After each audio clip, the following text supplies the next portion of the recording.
Hello and welcome to PoliticOly, episode 10 on May 24th, 2020, here in Olympia, Washington. I want to just a quick local coronavirus update here for everyone.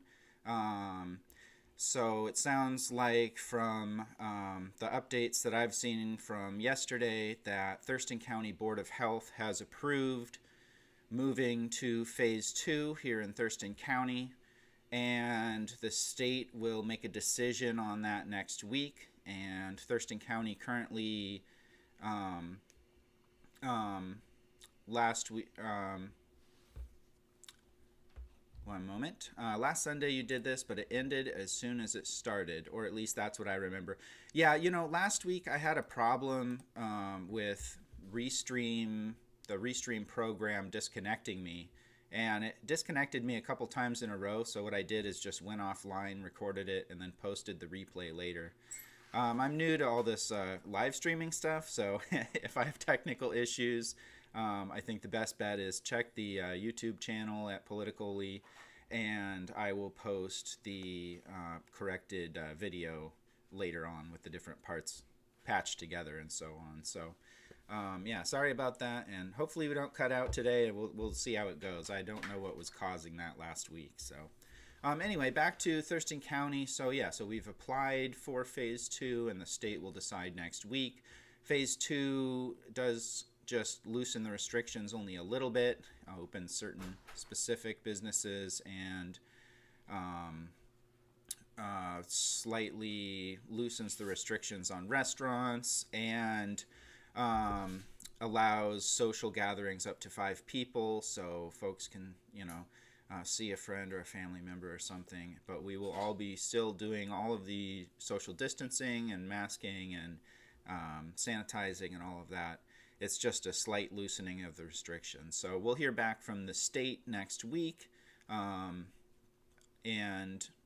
looks like Thurston County looks good right now to move forward into phase 2. So that's great news here for us. And it's kind of a different story all around the state. Some places are already in phase 2, some are applying at the same time as Thurston, and some do not yet meet the criteria. That's just the brief update for where we're at on that. I'm just doing a quick episode again this week. I sprained my back a couple weeks ago, and I've just been recovering from that, so I haven't really spent a lot of time, doing the improvements to this show that I would like. So I'm just kind of getting on here for a little bit, short episode again today, just to check in and catch up with everyone and keep it going. So Theodore H. Sanchez Jr. says, "You're doing awesome. Like your voice, be heard." Thank you. That's a great message. Thanks for tuning in. So yeah, you can see on the screen I have my Patreon up there, and you can check that out. Just a few quick pieces of news that I wanted to go over today, a couple of links that I wanted to share, things like that. The first one is when Eric Garner was killed by the police. The person who videotaped that was Ramsey Orta, and he was the only one who was ever put in jail related to that incident. And he was targeted by the police and got sent to Rikers. There was documented evidence that they tried to poison him with rat poison. And anyway, he's been through all of that, and he is a hero, and he's coming out in 2 months. So so this right here on the page is a Ramsey Orta Welcome Home Fund, and I will put a link to that in the description when I post the replay on YouTube, so you can check that out. It's not yet at its goal, so check it out. Let's see. Okay, looks like we got a troll we need to block on Twitch. There we go. Blocked him up. All right, I always appreciate friendly disagreement in the comments, but if you're just here to troll, just go somewhere else. All right. So let's see.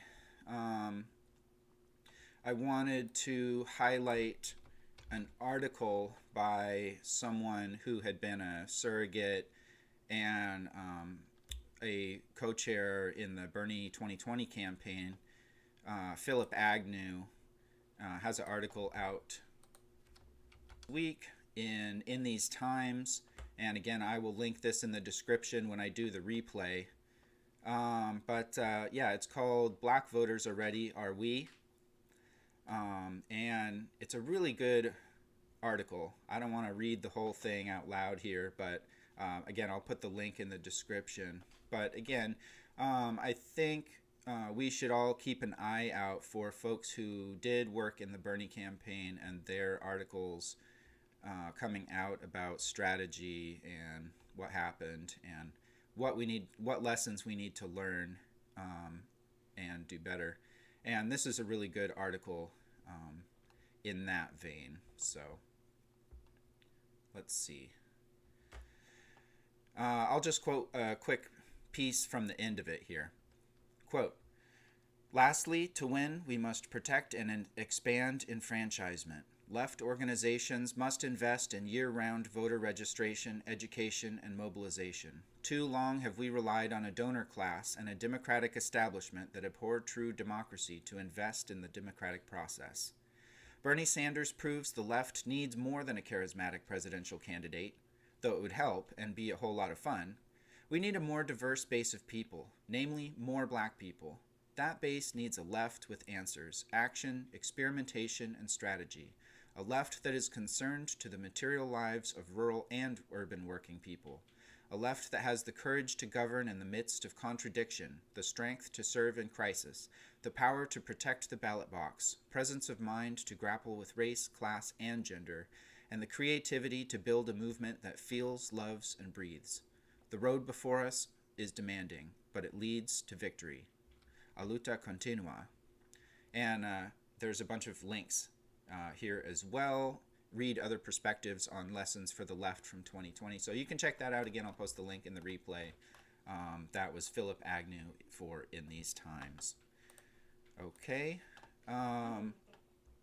Let's see. So how can we apply this in our organizing here in Washington? Support mutual aid organizations, join a political organization and work on their support for mutual aid organizing. DSA does some of this, but could do much more.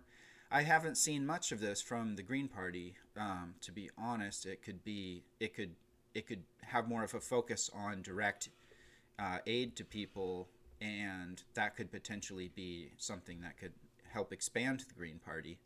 The Dem Party doesn't really do direct community aid at all, so there's a void, and we need to get creative, come up with programs that are both directly beneficial in people's lives immediately and also tied to broad socialist political agenda. And Philip mentioning art and cultural aspects isn't lost on me. I'm an Olympian. I grew up with the Procession of the Species and Arts Walk, and there's other examples of protest movement that included theatrical elements. WTO 99 comes to mind. And we just have to get creative, and especially in this time of shutdown, and think about ways that we can do something new and interesting and grabbing people's attention and pushing the conversation forward. So that was my thoughts after reading Philip's article. I did want to go over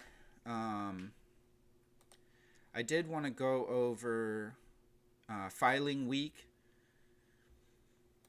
news, but I haven't really caught up on that because of what I had talked about before with the back sprain. So basically, I'm just going to leave it at that as a short episode, and really appreciate everyone tuning in, though, and really appreciate if you share the video, the channel, subscribe. The best way to catch me live is to turn on notifications on the YouTube channel. so that you get a ding when I go live and you can tune in and ask me questions or make comments live. So I'm going to shoot for doing a full hour next Sunday. So hopefully we'll do that. So tune in next Sunday, and until then, feel free to, again, send in anything that you want to talk about or share, and we will take a look. So thanks everyone for tuning in. Have a good Sunday, and I will talk to you all soon.